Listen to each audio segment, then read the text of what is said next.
జగిత్యాల జిల్లా మేడిపల్లి పట్టణంలోని మండల ప్రజా పరిషత్ కార్యాలయంలో 233 పోలింగ్ స్టేషన్లో పట్టభద్రుల ఎమ్మెల్సీ ఎన్నికలలో ఓటు హక్కు వినియోగించుకున్న కోరుట్ల ఎమ్మెల్యే డాక్టర్ సంజయ్. ఈ సందర్భంగా వారు మాట్లాడుతూ, ఈ పట్టభద్రుల ఎలక్షన్ లో నేను ఓటు హక్కును వినియోగించుకున్నాను. పట్టభద్రులందరూ ఓటు హక్కును బాధ్యతగా వినియోగించుకోవాలి. ఇందులో బీఆర్ఎస్ పార్టీ పోటీలో లేదు. ఇందులో విచిత్రం ఏంటి అంటే, ప్రధాన పార్టీ వాళ్ళేమో మోడీ కులం ఏంటి అంటారు, మరొకరేమో రాహుల్ గాంధీ కులం ఏంటో అని అంటారు. పట్టభద్రుల ఎలక్షన్ కోసం రాష్ట్ర అభివృద్ధి ఏం చేద్దామని చెప్పాల్సింది ఈ రెండు పార్టీల అభివృద్ధిలో ఏం చేద్దామని చెప్పాల్సింది ఈ రెండు పార్టీలు. కనీసం దాని గురించి మాట్లాడకుండా ఈ చిక్కులు కులాలు మతాలకు ఈ పిచ్చి మాటలు కూడా తప్ప ఏం జరగలేదు. మన పట్టభద్రులందరూ రాష్ట్రానికి అభివృద్ధి వాటిలో ఏ విధంగా ఉంటుందో దాన్ని గమనించి మీరు మీ ఓటు ద్వారా చూపించాలని కోరారు. ఈ కార్యక్రమంలో టీఆర్ఎస్ మాజీ కౌన్సిలర్ బంగారు కళ్ళ కిషోర్, అంగడి పురుషోత్తం, ఆకుల ప్రవీణ్ తదితరులు పాల్గొన్నారు. ఇవాళ జరుగుతున్న పట్టభద్రుల ఎలక్షన్ని అందరూ పట్టభద్రులు మీ ఓటు హక్కు వినియోగించుకోవాలి. ఇప్పుడే నేను నా ఓటు హక్కును వినియోగించడం జరిగింది.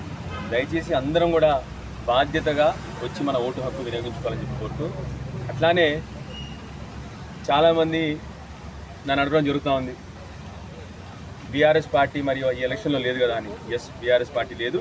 నిజానికి చెప్పాలంటే ఏ పార్టీ సింబల్ కూడా ఉండదు ఈ ఎలక్షన్లో.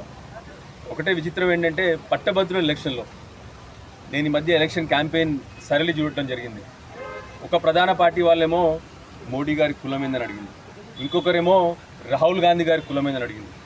బాధాకరం ఏంటంటే, పట్టభద్రుల ఎలక్షన్, పట్టభద్రుల కోసం ఏం చేస్తాము, ఈ రాష్ట్ర అభివృద్ధికి ఏం చేస్తాము, ఈ రాష్ట్ర అభ్యున్నతికి ఏం చేస్తాము అని చెప్పాల్సిన రెండు ప్రధాన పార్టీలు కనీసం దాని గురించి మాట్లాడకుండా కులాలు మతాలు ఈ చిచ్చులు పిచ్చి మాటలు వెకిలి చేసలు తప్ప ఏమీ జరగలేదు.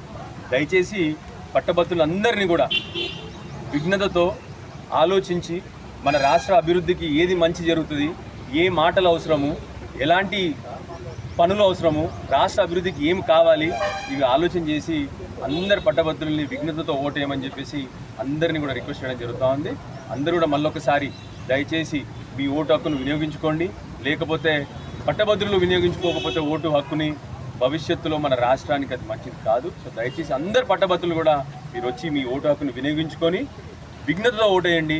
మన రాష్ట్రం అభివృద్ధికి రాష్ట్ర అభ్యున్నతికి ప్రజలకు మంచి చేసే వాళ్ళని చూసి ఓటేయమని చెప్పి అందరు కోరుతాం. జై తెలంగాణ.